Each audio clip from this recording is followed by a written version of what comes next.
about that. Today, people are paying attention to what is happening with the people that have the most money in the world, the most influence in the world. It seems like there's a wickedness that's happening, that's taking place.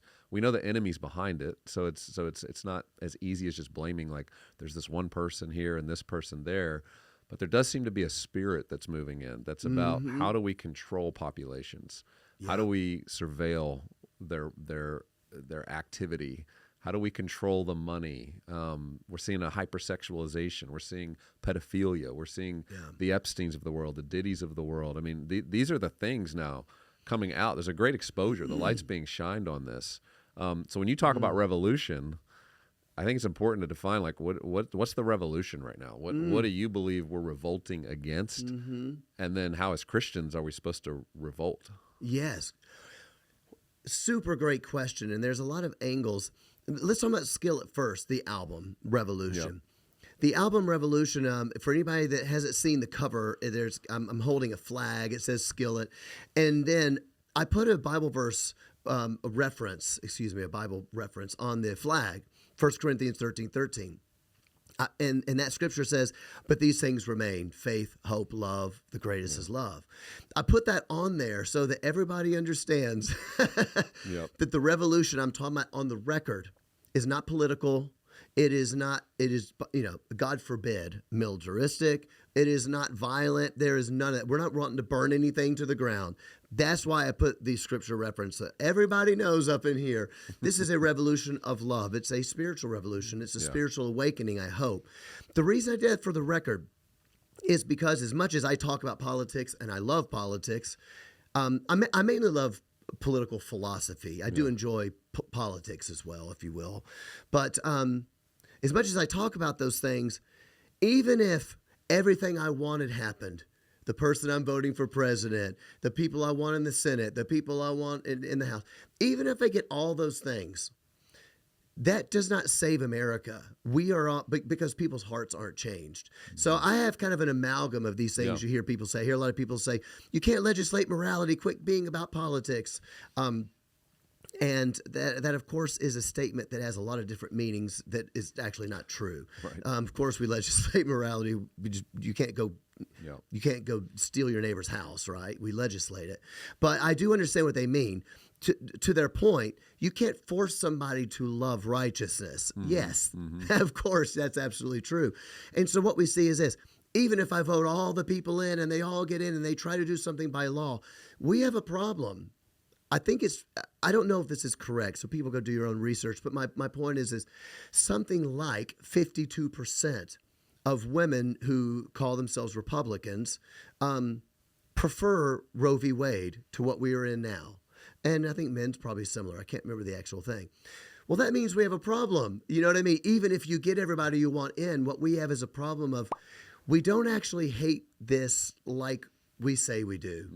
It's still going to be, I think in 2021, 42%, I believe, 41 to 43% of women who had abortions in 2021 had already had an abortion before.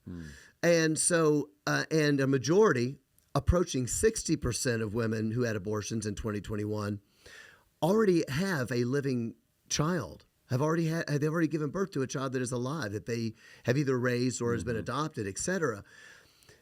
Why am I saying that? I'm saying that because it speaks to this issue of, well, if we just gave more money, if we just did more of this, if we just did more of this, it's not the case that people don't understand how they are getting pregnant, is what I'm trying to say. So we have a moral problem in this country. Also to the point, even if you get all the people you want in there and you get all the laws you ever wanted, we have the highest rates of teen suicide in American history. What are we going to do about that? Yeah. The highest rates of depression, the highest rates of medicated kids for all sorts of reasons. And I mean medication like for depression and for all sorts of what we would call like mental health, right? We have a major problem in this country, so that is what the revolution is about. But I do sing about things like freedom of speech, and so going back to your other question, I just think that what I would not from my music. Let's move on from Skillet music into my side hustle, which is me speaking on social media. Is just to say to Christians, when we say there's a global elite and people go, oh my gosh, that just sounds like such conspiracy theory. I think what I'd want them to understand is this. Before 1776, as you mentioned, that revolution, you had our founders speaking up for a decade. When there was an infraction from the government, they would say, hey, that's tyrannical. You're not allowed to do that. They didn't say, don't be alarmist. Stop being alarmist. It's not like all of a sudden it's going to be full tyranny and they're going to, bring a king over. They didn't do that. They understood you stop it where it starts. It's just like, we're always telling all of our daughters and wives and women, you always go get those breast exams early. You're always hearing, you got to catch this. My mom died from breast cancer, so it's like a thing that's always preached. You got to get it early. You catch it early. Don't wait until there's an issue. It's the same thing. They spoke up against tyranny, and in the end, they said, no, you don't have the right to just all of a sudden claim you're just going to come tax us without us having representation over there. We're not willing to do it. Yeah. And they stood up. And so I think what I would say for Christians is if you start to think that we're being like totally alarmist because we say, hey, you don't have the right to what would you say? To take my social media page down just because I spoke truth about abortion or a radical gender theory, or I went to the public school and said, well, you don't have the right to teach this to the kids. They don't have it's not legitimate authority for them to do that. And we stop it now so that we don't see the full tyranny. Yeah, and I think some of probably the 1760s, before the revolution, people had fought and done so much to just try to build a life and create a life. They had something to protect that they understood what it had taken, what it had cost. This generation, I mean, we've had the most comfortable lives. We've seen everything function the way it should function. We just assume everything's going to be there, supply chains, like everything. So I don't think there's that deep conviction of like, we've got to hold the line here because this is coming. And I also think we're so inundated with content and social media that it creates this sense of distraction coupled with distortion. We don't really know what's true anymore. We don't know who to trust. Who are the sources should I listen to John or should I listen to this person? People are getting confused. It's going to become an age, I think, where trusted sources, who you're listening to, is going to matter. And we've got to look for people who've been trustworthy over time. They've been consistent. The things they've told us about perhaps have come true. And so we start to rely upon that. But I think when we talk revolution, I mean, we're in the season now where this country is so divided. I mean, there's films this year called Civil War. There's discussion about Civil War or secession or states.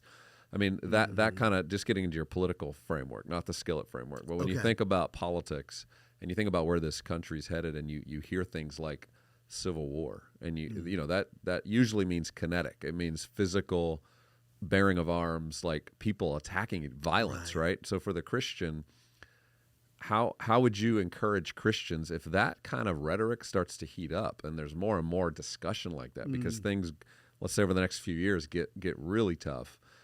How do Christians engage that without being weak and wimpy? I probably would say, I love what you're saying. And I probably would love to hear that podcast with someone else besides me. Yeah. I don't think I think that's a little above my pay grade. But to not answer your question like a politician would. That'd be weak. Listen, I was born in a middle-class family. Yeah. No, I'm joking. That's what Kamala Harris always said. You go straight to you got to understand. There are aspirations and hopes and dreams, Gabe. Yeah. Okay. Yeah. No, but to not answer your question, I probably would say this. I think it would be great now to do everything we can do to hold this together. And I think that one of the ways we can do that is to keep teaching whoever we can. Maybe it's just conversations with your friends, who don't agree with you. Most of the people I tour with are not Christians because my crew is not like-minded in that way. My band members are, of course, but a lot of my crew are not. And so we have these conversations. And a lot of these things is more, I mean, I hate to use the word educational because I hate saying like, we need to educate people. But there is this sort of, okay, can we have a conversation about what is it we're trying to hold on to? And So we're back to the sifting. We talked. You're mining, you're sifting, you put all the dirt in there and you're sifting it through. What's going to fall out at the bottom?